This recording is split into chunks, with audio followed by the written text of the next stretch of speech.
কখনো কি আয়নার সামনে দাঁড়িয়ে নিজের দিকে তাকিয়ে মনে হয়েছে এই আমিটা আসলে কে? এই যে সাজসজ্জা, এই যে রঙিন পোশাক, এই যে সমাজের চোখে নিজেকে সেরা প্রমাণ করার এক অনন্ত প্রতিযোগিতা, এসবের আড়ালে আমার আসল সত্তাটা কোথায় হারিয়ে গেল?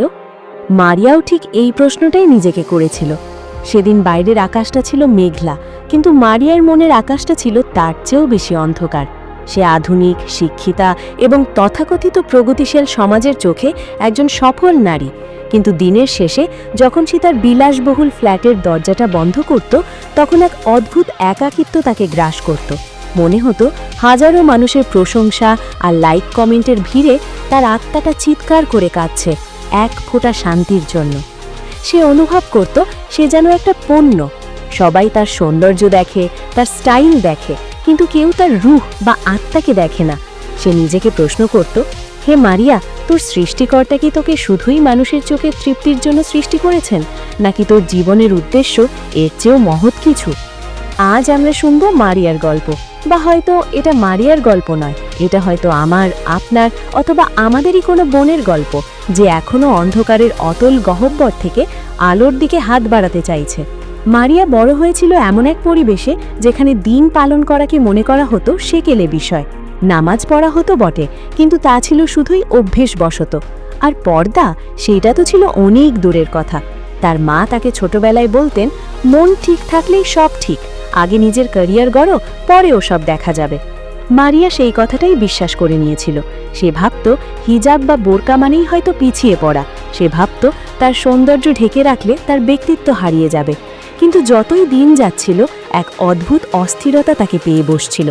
অফিসে বা ভার্সিটিতে যখন পুরুষ সহকর্মীরা তার দিকে তাকাতো, সেই দৃষ্টিতে সে সম্মান খুঁজে পেত না। সে দেখত লালসা, সে দেখত বিচার। তারা তার মেধার চেয়ে তার বাহ্যিক রূপ নিয়ে বেশি কথা বলতো। মারিয়া মনে মনে ভাবত, আমি কি তবে শুধুই এক টুকরো মাংসপিণ্ড? আমার কি কোনো আধ্যাত্মিক মূল্য নেই? একদিন এক শুক্রবারের বিকেল, মারিয়া তার সোশ্যাল মিডিয়া স্ক্রল করছিল। হঠাৎ তার চোখে পড়ল একটি ভিডিও। সেখানে একজন নবমুসলিম বোন বলছিলেন, আমি যখন প্রথমবার হিজাব পরলাম, মনে হলো আমি যেন কোনো রানীর মুকুট পরলাম। পৃথিবী আগে আমার শরীর দেখত, এখন তারা আমার চিন্তাকে দেখে।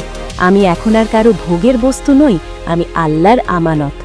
কথাটা মারিয়ার হৃদয়ে তীরের মতো বিঁধল। আল্লাহর আমানত! সে বিড়বিড় করে শব্দটা উচ্চারণ করল। তার চোখ দিয়ে অজান্তেই পানি গড়িয়ে পড়ল। সে দৌড়ে গিয়ে আলমারি খুলল। হাজারো রঙিন পোশাকের ভিড়ে সে খুঁজছিল এমন কিছু যা তাকে আবৃত করবে, যা তাকে তার রবের কাছে প্রিয় করে তুলবে। কিন্তু হায়, সেখানে শরীর ঢাকার মতো মার্জিত কোনো পোশাক ছিল না। সেদিন ফ্লোরে বসে মারিয়া অনেক কেঁদেছিল। সেই কান্না ছিল অনুশোচনার কান্না। সেই কান্না ছিল ফিরে আসার আকুতি। সেই রাতের পর থেকে মারিয়া কোরআন পড়তে শুরু করল অর্থসহ।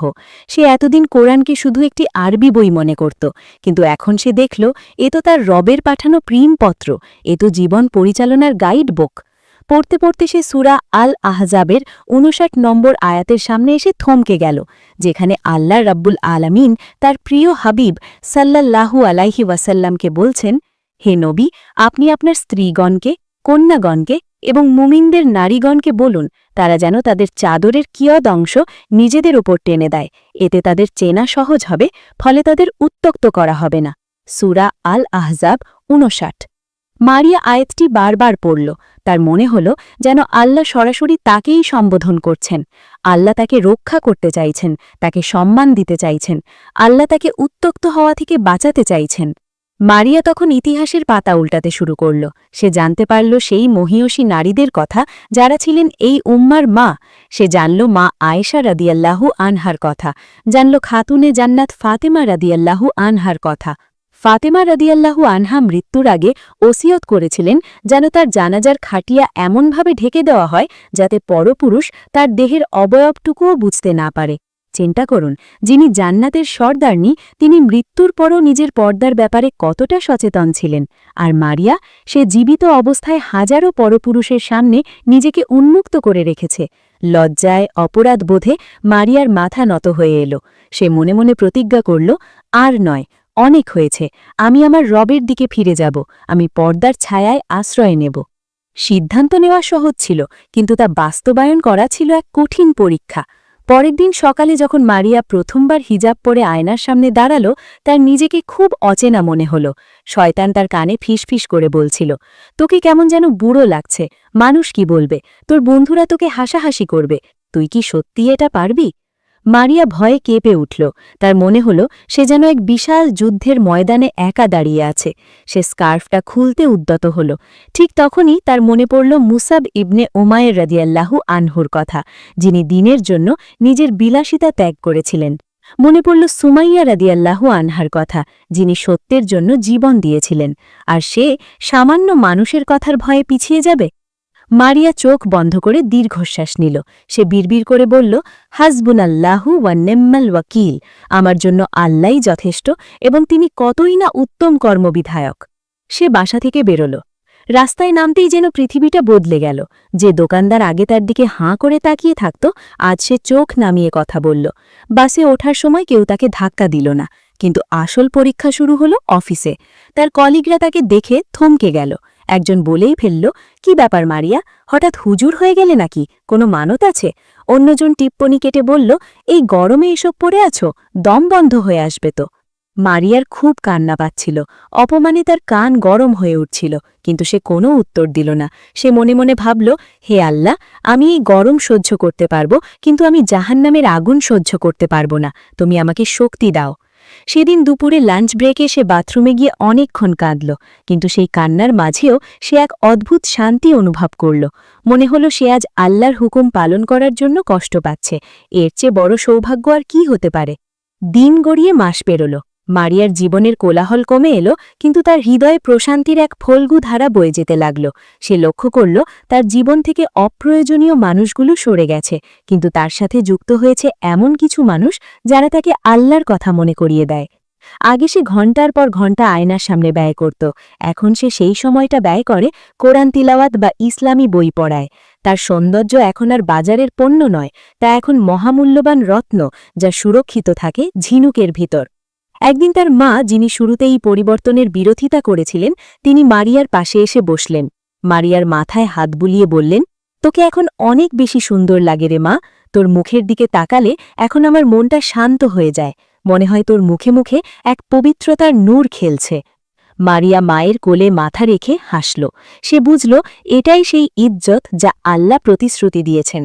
আল্লাহ তাআলা পবিত্র কোরআনে বলেন, নিশ্চয়ই যারা বলে আমাদের পালনকর্তা আল্লাহ, অতঃপর অবিচল থাকে, তাদের কাছে ফেরেশতা অবতীর্ণ হয় এবং বলে, তোমরা ভয় পেও না, চিন্তিত হইও না, এবং তোমাদেরকে যে জান্নাতের প্রতিশ্রুতি দেওয়া হয়েছিল তার সুসংবাদ গ্রহণ করো।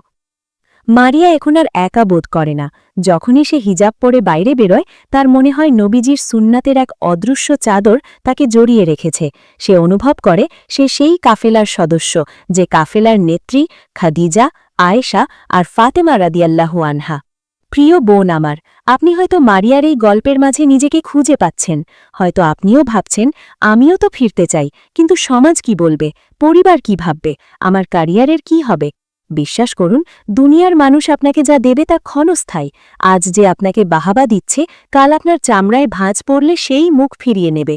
কিন্তু আপনার রব, তিনি আপনার যৌবন, আপনার বার্ধক্য, আপনার জীবন এবং মৃত্যু সব অবস্থাতেই আপনাকে ভালোবাসবেন, যদি আপনি তার দিকে ফিরে আসেন। পর্দা কোনো বন্দিশালা নয়, পর্দা হল মুক্তি, পরপুরুষের লোলুপ দৃষ্টি থেকে মুক্তি, সমাজের দাসত্ব থেকে মুক্তি, নিজের নফসের ধোঁকা থেকে মুক্তি। আপনি আল্লাহর কাছে এতটাই দামি যে তিনি চান না কোনো গায়ের মাহারাম আপনার সৌন্দর্যের অংশীদার হোক। আপনি জান্নাতের হুরদের চেয়েও দামি যদি আপনি দুনিয়াতে আল্লাহর হুকুম মেনে চলেন।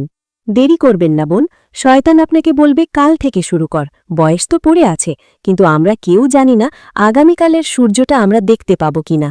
মৃত্যুর ফেরেশতা আসার আগে নিজেকে গুছিয়ে নিন।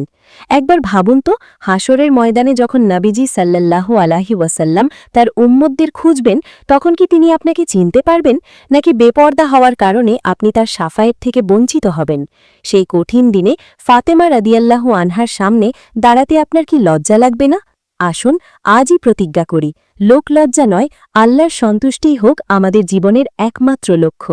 মারিয়ার মতো আপনিও খুঁজে নিন আপনার হারিয়ে যাওয়া প্রশান্তি। পর্দায় ফিরে আসুন, সম্মানের আবাসে ফিরে আসুন। আল্লাহ আমাদের সকল বোনকে পর্দার বিধান মেনে চলার এবং দিনের পথে অটল থাকার তৌফিক দান করুন। আমিন।